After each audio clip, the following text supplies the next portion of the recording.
सोई निषिद्ध अरु त्याज्य सो जाते बिसरे नाम। वही निषिद्ध है, वही त्याज्य है, वही दुश्मन है जिसके संग से नाम भूल जाए। त्याग सूत्र ये राख मन विधि जपिबो हरि नाम। सबसे बड़ी विधि है, नाम निरंतर चल रहा है। सबसे बड़ा निषेध है, जिस व्यक्ति वस्तु स्थान के संग से नाम छूटे उसको त्याग दो, उसका संग मत करो। जाके संग को मति मति उपजय करत भजन में भंग तजोरे मन हरि विमुखन को संग। जीने को फल पी तब ही जब 8 पहर तब नाम। पी तेरो सुमिरन बिना जीवो कौने काम। प्यारे, तेरे जीवन का परम लाभ यही कि हर समय तेरी जिह्वा से नाम चलता रहे। यदि नाम नहीं चल रहा तो तेरा जीना बेकार, किस काम का जीना। इसलिए कुछ प्रश्न हैं बहुत उत्तम, जिनके सारांश में उत्तर हैं, जो हमारे परमार्थ में बहुत सहयोगी हैं। दीनता और नम्रता भगवान को बहुत प्रिय है, इसका क्या लक्षण है? तो बोले जिसके अभिमान का संपूर्ण अभाव हो चुका है उसी में दैन्यता और नम्रता आती है। दैन्यता और नम्रता भगवान को बहुत प्रिय है, इसका क्या लक्षण है? तो उत्तर, जिसके अभिमान का पूर्ण रूप से अभाव हो गया है। कर्म किसे नहीं बांधते हैं? भगवत प्रेमी महात्मा को या ब्रह्मबोध संपन्न महात्मा को। दो के ऊपर कर्म विधान लागू नहीं होता। सिद्ध महापुरुष भगवत प्रेमी या सिद्ध महापुरुष ज्ञानी तत्वबोध, इन दो के ऊपर कोई भी कर्म लागू नहीं होता, ना संचित कर्म, ना प्रारब्ध कर्म, ना क्रियमान। तो कह दोगे कि बड़े बड़े सिद्धों के शरीरों में तो शरीर है क्या? वो सिद्ध हो चुके, शरीर से परे हो चुके, कोई भी कर्म उनको बांध नहीं सकता।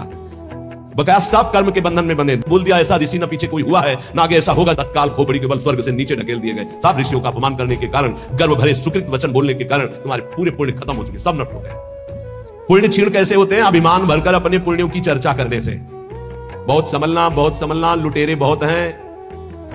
आप गए थे, अच्छा लगा होगा वृंदावन में, क्या क्या जैसे ठाकुर जी रखे वैसे चल। नहीं, सत्संग के हो गए, भजन साधन कुछ क्या, सत्संग भजन साधन ठाकुर जी जैसे। बस किसी को अपनी थैली मत पकड़ाओ, नहीं सब खत्म कर देगा वो। हाँ वो गए थे फिर ऐसा फिर वैसा, नहीं चुप शांत, क्या ऐसे। जैसे हम अपनी असत गलतियों को कभी प्रकाशित नहीं किए तो सत बातों को क्यों प्रकाशित करें? ये तो अच्छी बात है, इसको छुपाओ, असत बातों को प्रकाशित करो। मेरे जैसा नीच कैसे, ऐसा हमसे हो गया। हिम्मत हो तो बोलो, बोलने की हिम्मत नहीं होगी क्योंकि दुर्गति होनी है। जो पुण्य बचे उनको बोल बोलकर खत्म कर दिया जाता है। शुद्ध भाव, भगवत भाव किसके हृदय में जागृत होता है? जो सबसे ममता शून्य होता है। ध्यान रखना, भगवत भाव किसके हृदय में जागृत होता है? जो सबसे ममता शून्य होता है। सबकी ममता ताग बटोरी, मम पद मन ही बांध बटोरी। देखते एक एक प्रश्न और शीघ्र से शीघ्र भजन कर लो, पता नहीं कब श्वास रुक जाए। जो मदिरा जैसे मतवाला कर देती है, निर्णय लायक नहीं रखती, ऐसा ही क्या है जो मदिरा की तरह मादक करके भ्रष्ट कर देता है? बोले धन का नशा, धन का नशा। अंधों में अंधा पुरुष कौन है? मतलब अंधों से भी अंधा पुरुष कौन है? बोले जो काम से व्याकुल हो चुका है। वो नहीं देखेगा कि बेटी है कि बहन है कि पूज्य है कि क्या है। कोआ मदांधो मदना तुरोगा, जिसके अंदर काम सवार हो गया, वो नीच पुरुष कुछ भी कर सकता है। कामा तुरोगा, अंधा कौन है अंधों में अंधा? बोले जो कामा तुरोगा। चित्त की एकाग्रता हो गई, इसका परिचय क्या है? उठते बैठते चलते फिरते हर समय प्रभु के ध्यान में वृत्ति बनी रहे, यह चित्त की एकाग्रता है। इस संसार में सबसे बड़ा लाभान्वित कौन हुआ? जिसे भगवत प्राप्ति हो गई। अत्यंत दुखद क्या है? सबसे बड़ा दुख क्या है? भोगों की आशा, भोगों की आशा, जिसमें सब फंसे हुए हैं। दुखालयम शाश्वतम, कोई बिरला होगा। आशा ही परमम दुखम, नैराश्यम परमम सुखम। किस पर भरोसा करना चाहिए? एकमात्र भगवान पर, बस। किस पर भरोसा करना चाहिए? एकमात्र भगवान पर, और किसी पर। जिनको हम अपनी रक्षा में समझ रहे हैं वही भक्षक हो जाते हैं। एकमात्र रक्षक श्री भगवान है। अब यहां एक बात देखना है, कभी कभी अज्ञानी जीव ऐसा कहते हैं कि देखो इसको ऐसा क्यों हो रहा है, तो भगवान क्यों नहीं बचा लिए? कर्म का भोग है, जीव अपने कर्म का भोग होता है। क्षण भंगुर क्या है? प्रभु के सिवा सब कुछ, प्रभु के सिवा सब कुछ। प्रबल दुश्मन कौन है? यही विषयों में फंसाए हुए मन, ये बड़ा भारी दुश्मन। मन को कैसे वश में करें?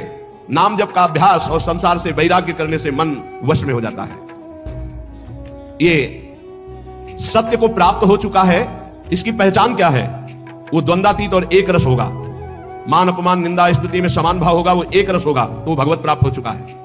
प्रशंसा हुई तो फूल गया, निंदा हुई तो रो पड़ा, सुख आया तो फूल गया, दुख आया तो रो पड़ा। ये स्थिति प्रज्ञ के लक्षण नहीं होते। जो उत्तम गति प्राप्त करना है उसका सरल उपाय बता दीजिए। सत्संग। जिसको रोज सत्संग मिलता है निश्चित उसकी उत्तम गति होगी। हमारी वाणी पवित्र हो गई कैसे जाने? जब झूठ निकलना बंद हो जाए। सत्य भाषण। हमें भय करना चाहिए तो किससे? गंदी बात सिखाने वाले लोगों से और नशों से। नशा, कोई नशा नहीं, और गंदी बात सिखाने वाले लोगों से भय करना चाहिए, नहीं मिलना चाहिए। कैसे जान ले कि हमें परम पद मिल ही जाएगा? नाम चल रहा है तो पक्का जान लो परम पद मिल जाएगा। बहुत सुंदर सुंदर छोटे से प्रश्न, छोटा सा उत्तर। परम पद में जाते हुए भी हमें कौन नष्ट कर सकता है? बोले पाखंड, आडंबर, दंभ, नाटक, ये तुम्हें नष्ट कर सकता है। दंभ, नाटक, पाखंड, आडंबर परम पद में जाते हुए भी तुम्हें वापस कर लेगा। बचो इससे। भगवान में श्रद्धा कैसे बढ़ती? भगवत प्रेमी महात्माओं की सेवा से। तपस्या कैसे क्षीण होती है? किसी को शाप देने से या किसी को वरदान देने से। इसीलिए हरिराम व्यास जी ने कहा ना मैं किसी को शाप देता हूं ना वरदान, सबको भगवत रूप देखता हूं। सबसे बड़ा पराक्रमी कौन? जो अपने ब्रह्मचर्य को रोक ले। विश्व में सबसे बड़ा पराक्रमी कौन? आनंदमय किसका जीवन है? जो निष्काम भाव से भजन में डूबा हुआ है, उसका जीवन आनंदमय है। सबसे उत्तम आभूषण क्या है? दैन्य स्वभाव। सबसे बड़ा आभूषण दैन्य स्वभाव। चिंतनीय वस्तु क्या है?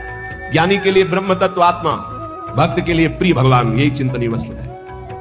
सच्चा शिष्य कौन? जो गुरु की अक्षरशः आज्ञा पर बद्ध है, वही सच्चा शिष्य। सबसे बड़ा तीर्थ स्नान कौन सा? बोले अपने आत्मा में स्थित हो जाना सबसे बड़ा तीर्थ। तीनों शरीरों का राग छोड़कर स्वरूप में स्थित हो जाना। सबसे बड़ा त्यागी कौन? जिसने दुर्वासनाओं का त्याग कर दिया।